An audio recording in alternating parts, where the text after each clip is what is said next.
A primeira pergunta, né, é a seguinte. Teve um psicólogo norte-americano, um estudioso chamado Stanton Seminole, que ele estudou por que que o criminoso comete o crime.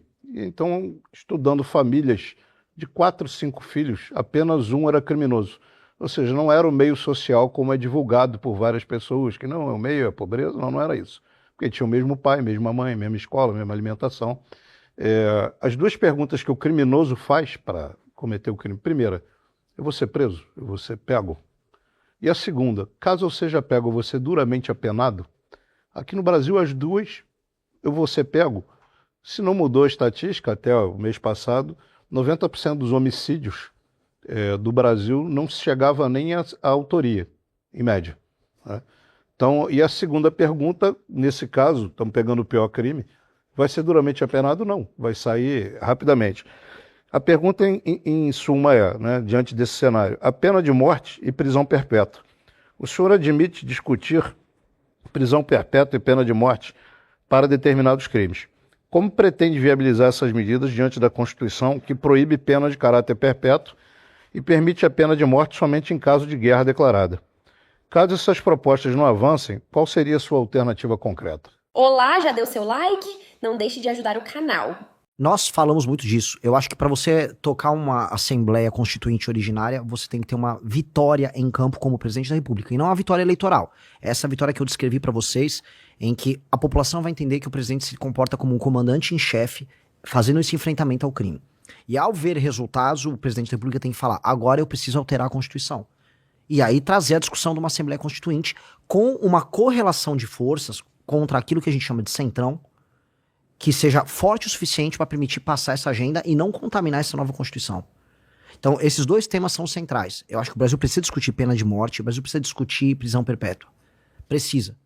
E dois, e aí entra um elemento. Até lá, nós temos que ter um aumento brutal de penas e uma alteração profunda na lei de execução penal, alteração no inquérito policial, alteração nos planos de carreira policial, na questão da carreira única. Tem que ter para você aumentar a efetividade para nós fazermos essa construção até lá. Dito isso, nós temos que discutir pena capital e temos que discutir prisão perpétua. Eu acho que tem certos crimes e tem uma lógica que envolve a recuperação do criminoso que se torna simplesmente um instrumento de motivação do bandido a continuar no ciclo dele de cometer o crime, sair da cadeia e volta. Até porque, eu não gosto de contar muita historinha, né? Mas eu adoro contar historinha. A gente tem uma questão que o Estado brasileiro, desde o fim do período do regime militar, ele tá tomado por culpa. Foi muita, violação de direito humano, e houve violações de direitos humanos, não tô negando. Mas, não só as faculdades de direito, mas o legislador brasileiro, ele começou a operar na linha de que o Estado tem que diminuir o seu impacto punitivo. E ao fazer isso, ele criou uma indústria da impunidade que gera da parte do bandido essa sensação de leniência. Outra, tem um programa que estão saindo agora como Pena Justa, em que o judiciário se comporta como um agente desesperado para soltar um bandido, porque, este presídio aqui não está em condições. No Ceará, que está em guerra, o programa Pena Justa está sendo comemorado em rádio. Olha, vai ter agora um Pena Justa e vai tirar um monte de gente da cadeia. Tipo, eles estão em guerra. Então, claramente, um bandido hoje, ele se sente muito confortável em trabalhar. Muito confortável. Então essas alterações de Constituição estão no nosso plano, mas eu só vou conseguir executar, então não vou ser mentiroso, se eu conseguir antes ter vitórias contra o crime organizado e ter uma vitória do ponto de vista econômico, que é fazer os juros baixar e as pessoas começarem a voltar a ter empregos formais. Se eu não conseguir essas duas vitórias, eu não vou ter força para uma constituinte. Então eu não vou vir aqui mentir para vocês. Só vou conseguir fazer uma constituinte se eu ter essas duas grandes vitórias nos 2 primeiros anos de mandato. Perfeito. Eu ouvi você fazendo uma ressalva à posição do Centrão, e eu lembro que há 7 anos, né? O general Heleno, numa reunião com os deputados federais da base do governo, né? Ele dizia para os deputados: vários deputados aqui vão virar tchutchuca de Centrão, né? E de fato aconteceu. Eu tenho um certo cuidado, porque sem o Centrão, num primeiro momento, você não vai a lugar nenhum, viu, Renan? Só esse cuidado, porque quem vai estar apoiando o Renan? Vai ser a esquerda, né, no Congresso Nacional? Não. Vai ser o PSOL e o PT? Mas eu não posso esquecer que eu sou mesmo quando eu estiver lá. Perfeito. Eu não posso deixar de odiá-los. Sim. Só que a democracia, e essa é a beleza da democracia, impõe que eles sentem comigo e eu sente com eles. Perfeito. E eu os trate com respeito, mas eu tenho que saber quem eu sou e eles têm que saber quem eles são. Então, o Centrão hoje opera através da compra de votos com relações sujas com o crime organizado. Aqui no Rio de Janeiro, o Centrão é completamente vinculado ao crime organizado. E eu sei quem eles são e espero que eles saibam quem eu seja. Quem eu sou, desculpa. Então, somos diferentes, mas já que o eleitor brasileiro está disposto a colocar pelo menos 300 membros do Centrão altamente corruptos no Congresso, e eu vou profetizar de maneira negativa, vou amaldiçoar, mas é uma realidade. Sim, o eleitor o fará. O eleitor vai vender o seu voto para mais de 300 bandidos que vão estar no Congresso. Eu venci a eleição, vou ter que lidar, porque foi assim que o eleitor brasileiro quis. E possivelmente na cédula vai estar, na urna vai estar um deputado federal do Centrão, um senador do Centrão, e o cara vai escolher você. É bastante razoável que aconteça. Ganhando a eleição, isso vai acontecer aos montes, aos milhões. Sim. E eu para explicar isso para o eleitor depois, porque o eleitor vai ter tomado essa decisão consciente. Esse é o grande problema brasileiro. É o tal do sistema. O Centrão representa esse sistema. E eu tenho uma grande proposta para isso. Acho que a gente pode ir mais pro fim, a gente comentar sobre isso. Perfeito. Mas ele é o grande problema. Eu considero ele um problema maior para o Brasil, um problema sistêmico maior do que a esquerda. A esquerda é uma constante nas democracias do mundo inteiro e ela é passível de ser derrotada. O Centrão é uma coisa muito brasileira, uma jabuticaba. E ele te impede de realizar qualquer coisa plena. Então você vai passar uma prisão em segunda instância. A prisão em segunda instância, ela afeta o combate ao crime. Sim. Mas ela pega o crime do colarinho branco. Aí o Centrão, opa, vamos derrubar isso no judiciário e não vamos deixar passar, porque senão eu serei preso. Então, boa parte da legislação processual, lei de execução penal, o Centrão não quer que se aprofunde muito, porque isso mexe neles no fim do dia.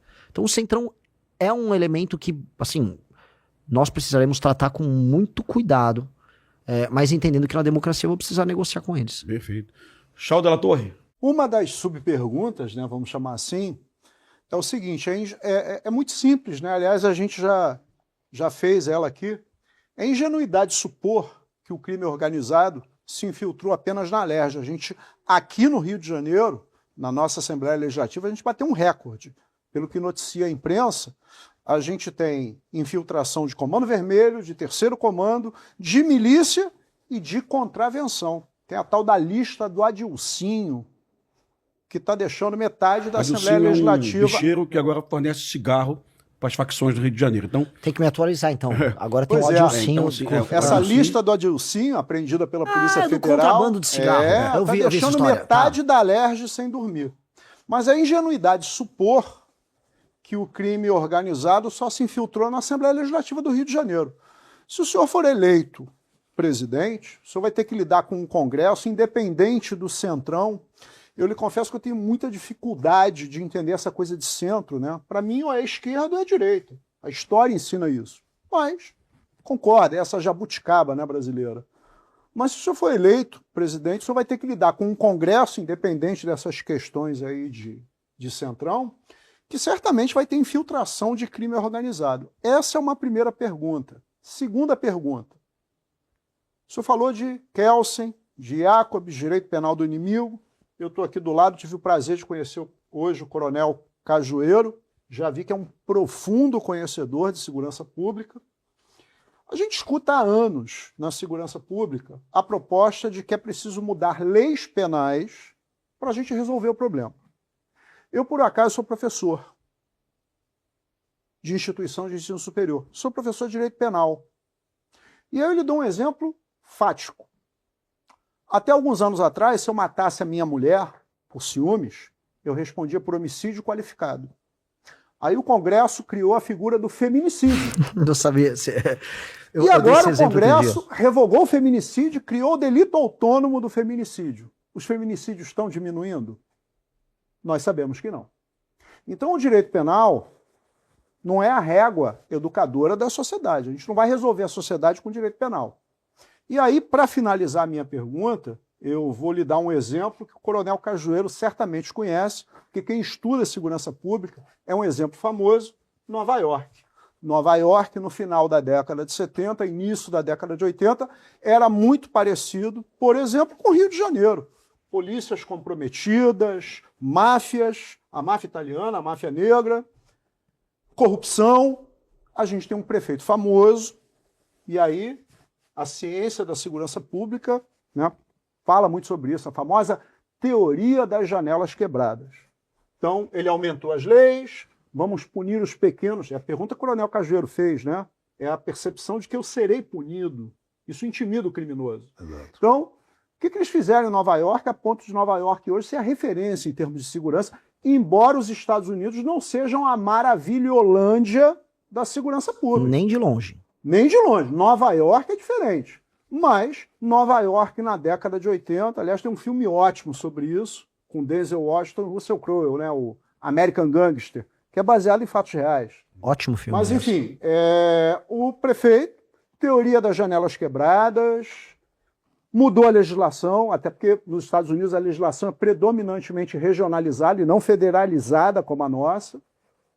Mas ele promoveu um expurgo muito forte nas polícias, instituiu corregedorias com grande força, um compliance, mas ele também triplicou os salários da polícia de Nova York na época. Eu há anos digo isso. Não existe segurança pública boa e barata. O panorama das polícias brasileiras é uma bagunça, a começar pela falta de padronização, inclusive nas polícias civis, já que as polícias militares são bem mais padronizadas, embora em São Paulo o Corpo de Bombeiros esteja dentro da Polícia Militar. Aqui no Rio de Janeiro, não. Só que a gente tem essa questão da disparidade salarial. E aí é que eu encaixo, finalizando a minha pergunta. Primeiro, pretende criar o Ministério da Segurança Pública, que é, evidentemente, o norte das políticas de segurança para os estados. Segundo, se eleito com o Ministério da Segurança Pública, pretende chamar os governadores do estado para um grande consenso nacional para, por exemplo, padronizar polícias, padronizar procedimentos, elevar os salários, tornando a profissão que é tremendamente arriscada. Eu não vou usar a pergunta que eu tenho certeza que o Coronel Cajueiro daqui a pouco vai fazer, mas a grande realidade é a seguinte: eu aqui no Rio de Janeiro ganho bem mais do que os policiais civis do seu estado, que também tem sérios problemas de segurança pública. Eu estava conversando com os policiais militares que estão aí, que são de São Paulo. A progressão funcional na Polícia Militar do Rio é bem melhor do que na Polícia Militar de São Paulo. Então isso tudo impacta e muito na segurança pública, candidato, porque é muito fácil, com todo o respeito, eu não vou entrar no mérito da constitucionalidade de instituir pena de morte. Pelo que eu entendi, o senhor, se eleito for, pretende convocar uma Assembleia Nacional Constituinte. Mas aí a gente tem teoria da vedação do retrocesso, da Constituição. Mas o tema aqui não é direito, é segurança pública. À luz da segurança pública, será que a gente precisa de mais leis penais, de endurecimento de mais leis penais, ou a gente precisa mudar profundamente o modelo persecutório criminal e as polícias que nós temos? É exemplo que foi feito em Nova York. Bom, não é uma pergunta, é uma super pergunta, é um tratado que eu recebi aqui, mas vamos lá, vamos fazer igual o Jack Stripador, vamos por pedacinhos, né? Então vamos lá, primeira coisa, eu concordo que não está restrito à LERJ e a infiltração do crime organizado está em várias instâncias, em vários estados de maneiras muito diferentes.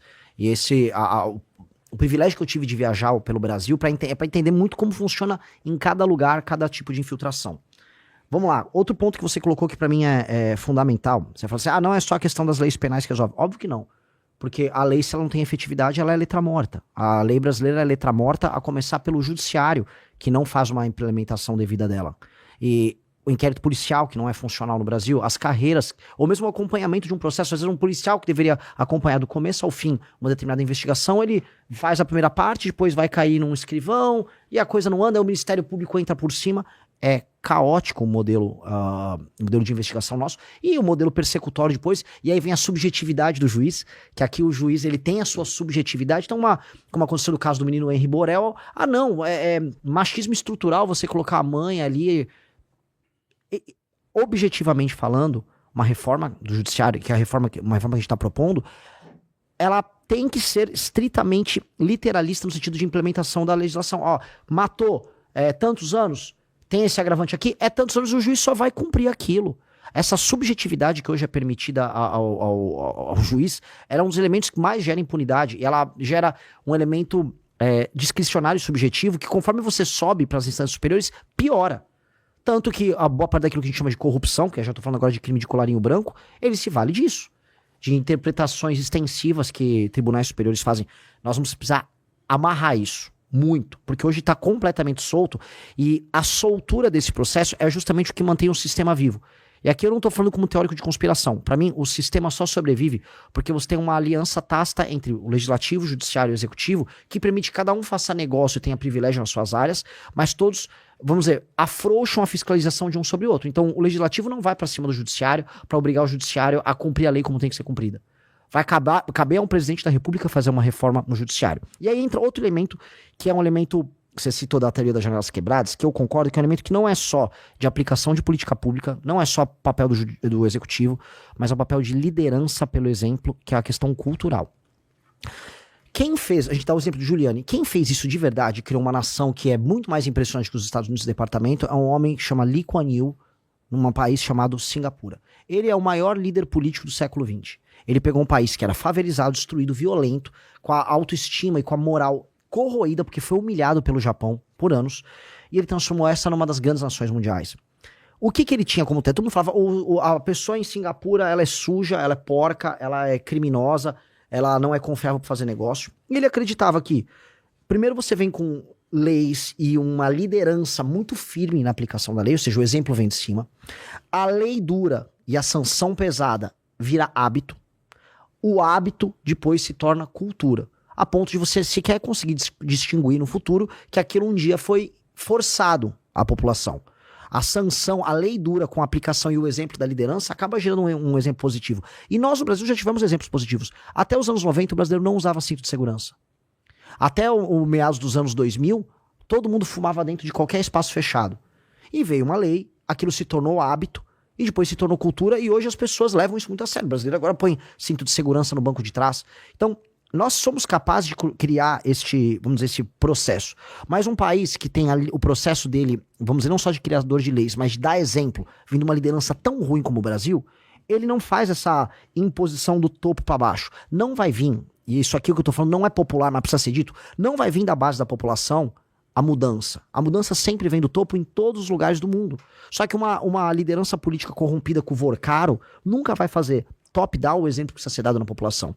E o que eu chamo isso, que é a desfavelização mental do brasileiro, tem a ver com o Giuliani, mas tem muito mais a ver com o que aconteceu em Singapura, que é a ideia de que as pequenas práticas antissociais do brasileiro vão precisar ser enfrentadas. O Rio tem muitos esses exemplos de a invasão do espaço alheio, é o cara com a caixinha de som dentro do ônibus, a pessoa que pula a catraca, é o cara que se apropria do espaço público da praia. Não, essa área aqui é minha, você não pode sentar nessa cadeira. É a pessoa que picha, é o cara que joga o lixo na frente da casa da outra pessoa. Esses pequenos comportamentos, eles vão ter que ser tratados como delitos. E o Estado vai ter que estar muito presente nisso. Isso vai ser criticado. Ele quer um Estado policial. Mas eu preciso criar os bons hábitos. Os bons hábitos criam os bons bairros, cria a boa cultura. E a boa cultura começa a criar ambientes que são socialmente passíveis de serem vividos. E isso vem acompanhado da mudança das leis penais. Mas isso tem que vir acompanhado de uma liderança muito boa. É uma questão de liderança. Se você não tem uma liderança que quer implementar isso, você não vai implementar. Falam do Bukele. O lance que o Bukele fez é, primeiro ele destruiu o crime organizado, agora vai ver o que ele está transformando em São Salvador. Tirando os fios, a cidade está ficando limpa, vai jogar lixo na rua em São Salvador. Então, o exemplo que a gente tem que dar é transformar os nossos ambientes e os nossos hábitos. E criar uma cultura de civilidade. Aí esses elementos eles vão ter um efeito que uma coisa puxa a outra e ajuda a outra. E aí tem um elemento que eu te disse, é o elemento cultural e o elemento de liderança, que não são necessariamente positivistas no sentido de passar a lei, mas de passar o substrato cultural que está por trás da lei, que faz a lei valer. Que é a ideia de você ter um sistema de valores comum. Hoje o brasileiro está completamente e moralmente esculhambado. E essa esculhambação vai se refletir numa sociedade mais violenta, com certeza. Perfeito. O Renan, tem uma Demorei coisa... muito, só essa pergunta. Eu não quero ser palestrinha. Eu vi no teu Instagram a sua menção a Singapura, e o que eu sei de Singapura, eu sei pelo YouTube, né, de pequenos documentários. Essa transição em Singapura foi feita obedecendo a democracia, cara? Eu preciso saber disso, porque eu não me incomodo no estado policial. Eu fui a Londres há 7 anos e eu vi um aviso no metrô: se você pular a roleta, você vai preso. No mesmo momento, no Rio de Janeiro, 70 mil pessoas pulavam a roleta do BRT por dia. Com certeza Londres está certo e o Rio de Janeiro está errado. Lógico. Então, o estado policial, sinceramente, eu não me incomodo. Faz parte do processo educativo. Eu tenho medo da ausência de democracia. Singapura teve teve uma ruptura do Estado Democrático de Direito, teve... Foi diferente, porque Singapura, ela foi meio que expulsa da Malásia. Sim. Ela era uma parte, e ela foi tocada pra fora por parte de uma outra nação, e aí o Lee Kuan Yew era o líder que fez essa transição, e ele começou num regime que não era democrático, e ele fez a transição para um regime Ele democrático. era obcecado com limpeza, inclusive. Ele era Sim. obcecado com limpeza. Sim, ele tornou, o que ele faz é a transição. Ele Sim. começa num regime que não era aberto, porque nunca havia sido aberto, porque nem existia Singapura antes, e aí ele transforma depois num regime que é aberto. Então, Singapura passou por isso. Outras nações asiáticas passaram por isso, Sim. a bem da verdade. A própria Coreia do Sul Sim. também passou o processo de criação.